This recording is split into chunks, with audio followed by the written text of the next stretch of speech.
China pierde población por segundo año consecutivo. Según datos de la Oficina Nacional de Estadística del país, el número de habitantes cayó en 2,8 millones de personas en 2023 respecto del año anterior. El año pasado la población china superaba los 1.409 millones de habitantes, una reducción del 0,14% respecto a 2022. Esta tendencia demográfica negativa genera preocupación al Partido Comunista Chino, que ha estado intentando fomentar la natalidad en los últimos años. En 2021, y tras décadas imponiendo la política conocida como de un solo hijo, amplió el límite a 2 y luego animó incluso a sus ciudadanos a tener un tercer hijo. La caída de la población china, según los expertos, tiene un impacto a medio y largo plazo en la segunda economía del mundo por volumen de PIB per cápita. Desde la reducción de la futura masa laboral hasta las contribuciones o el impacto en el futuro del consumo, que es uno de los motores de su economía. El Fondo Monetario Internacional ha alertado particularmente sobre el impacto que tendrá la contracción de la fuerza laboral china. Estiman que para 2030 esta disminución sea aproximadamente de un 1% anual. ¿Qué explica esta caída y qué consecuencias puede tener para la economía mundial? Pamela Arostica es investigadora senior asociada en el Centro de Estudios sobre Asia del Pacífico e India, el CEAPI. Arostica forma parte además del consejo editorial de la revista Foreign Affairs Latinoamérica. Señora Arostica, gracias por su tiempo y bienvenido al programa. Buenas noches. Buenas noches. Qué gusto tenerla con nosotros. ¿Por qué cae la población china? Bueno, la crisis demográfica actual se debe a distintos factores, principalmente a una política de control del crecimiento de la población que se remonta a distintas etapas. Primero, la política del hijo único entre 1979 y el 2015. Posteriormente hay un ajuste a estas políticas en el 2013, cuando se permite a los cónyuges, si uno de ellos fuera hijo único, poder tener un segundo hijo. Y luego se produce un punto de inflexión para tratar de revertir el decrecimiento de la población el año 2015 con la posibilidad de poder tener 2 hijos.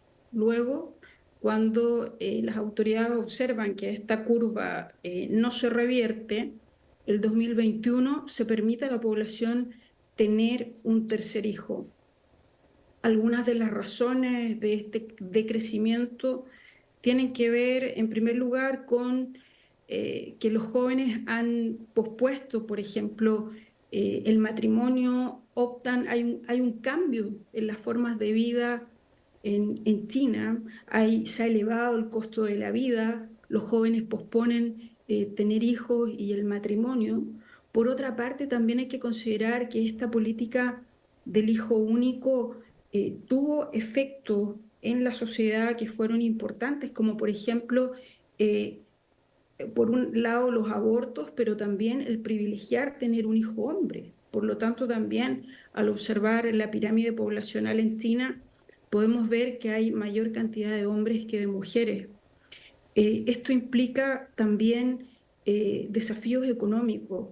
Hay también efectos que vienen de la pandemia, de los confinamientos, nuevos objetivos que tienen las mujeres chinas también con mayor independencia, privilegiar la carrera por sobre tener pareja o ser madres. Hay cambios, por supuesto, en las preferencias familiares, se van perdiendo algunos valores tradicionales chinos y también tenemos sumado a todo esto un envejecimiento de la población y también efectos, por supuesto, lo que dije anteriormente, de la política del hijo único. Visto desde fuera, uno puede decir, oiga, 1.400 millones de personas en este país, es mucha gente. No está mal que reduzcan el número de la población, porque el nivel de consumo, de demanda de servicios, de energía, es altísimo en este mundo en el que todo está tan globalizado. Pero los expertos, particularmente los economistas, advierten que esto tiene un impacto no solo en la economía china, sino por el peso que tiene en la economía global. ¿Puede contarnos de ese impacto? Hay un impacto porque este no es un tema coyuntural. es una tendencia. El decrecimiento demográfico de China es una tendencia y esto va a tener efectos a nivel de la sociedad, de la economía y de la política, y por supuesto va a tener también un un impacto en la economía global. Este decrecimiento poblacional va a implicar una mayor presión a la fuerza laboral. Va a haber una disminución importante de la fuerza laboral activa, va a haber mayor población en la tercera edad, va a haber un aumento en la carga a los sistemas de seguridad social y también, por supuesto, en la estructura demográfica. Va a haber, por supuesto, también un impacto en el consumo. Una población envejecida puede tener patrones de consumo diferentes, con una mayor demanda de servicios de atención médica, pero menos gastos en bienes y servicios asociados con la juventud, como la educación y la vivienda. Va a haber también desafíos en la sostenibilidad del sistema de pensiones y también una mayor presión al sistema de salud. Va a haber también asociado a todo esto un impacto en la innovación y en la productividad, porque va a haber una fuerza laboral más pequeña y esto no va a permitir a China posiblemente en el futuro próximo poder innovar y mantener altos niveles de productividad. Y eso que pasa dentro de China, al tener una economía como la China, que es la segunda más importante del mundo, ¿cómo se va a notar en el resto del mundo que está tan hiperconectado? Porque muchas veces hemos hablado de China, del sureste asiático en general, pero de China en particular, como la fábrica del mundo. Si China se resiente, ¿cuál es el impacto en el bolsillo de los consumidores, en el día a día de los ciudadanos que vivimos en este lado del hemisferio, en el norte, en el sur, en Europa? ¿Cuál es el impacto de esas consecuencias dentro de la economía china en sus conexiones globales? En sus conexiones globales, obviamente no va a ser posible mantener altos niveles de productividad. Estos altos niveles de productividad han permitido a esta economía global tener acceso, por ejemplo, a productos de menor costo. Eh, ha habido también un impacto interesante en la innovación, en autos eléctricos, etcétera, etcétera, pero para todo eso se necesita una población laboralmente activa que sea joven. Y esta población va a estar altamente presionada por una población más vieja. Nosotros vivimos en un mundo interconectado, por lo tanto, una proyección hacia el futuro cercano es que vamos a tener menos cantidad y variedad de productos que provengan de China y, por supuesto, con un mayor valor en su costo. O sea que puede contribuir al incremento de los precios. Absolutamente. Hay otra derivada, y es que algunos países occidentales, particularmente después de la pandemia, están apostando por lo que se conoce como el nearshoring, es decir, la producción en ubicaciones más próximas. El ejemplo más evidente que hemos tratado aquí en el programa es cómo Estados Unidos o Canadá pueden apostar por el nearshoring en México, dado que tienen capacidad de producción con coste de obra más barato que respecto del mercado estadounidense, y que a pesar de que si lo comparas con China es un poquito más caro, también es cierto que te ahorras los costes de transporte de las cadenas logísticas globales. ¿El hecho de que China vaya ahora por ese camino puede acelerar la apuesta por el nearshoring? Puede acelerarlo y también puede significar quizás una ventaja comparativa para América Latina. Puede significar obviamente una ventaja comparativa para los países que están próximos a Estados Unidos, como es el caso de México, pero también hay un tema interesante que hay que considerar y es el aporte de China hasta ahora a la innovación y al desarrollo. No es solamente productos en cadena, sino que también ha habido un aporte en innovación. Creo que eso se va a ver también, es un punto que se va a ver afectado en los próximos años. Aunque también es importante mencionar que las autoridades chinas están implementando algunas medidas para poder revertir esta tendencia.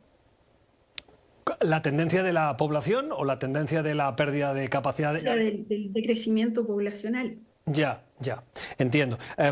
Cuando usted dice innovación, me llamaba la atención, porque si bien es cierto que gran parte de los productos tecnológicos que hoy consumimos en Occidente vienen de China, también es cierto que el diseño, la conceptualización de esos proyectos no se hace en China. A China se lleva la patente, se lleva la idea, pero esa se forja en Occidente, particularmente podemos hablar tal vez de Estados Unidos.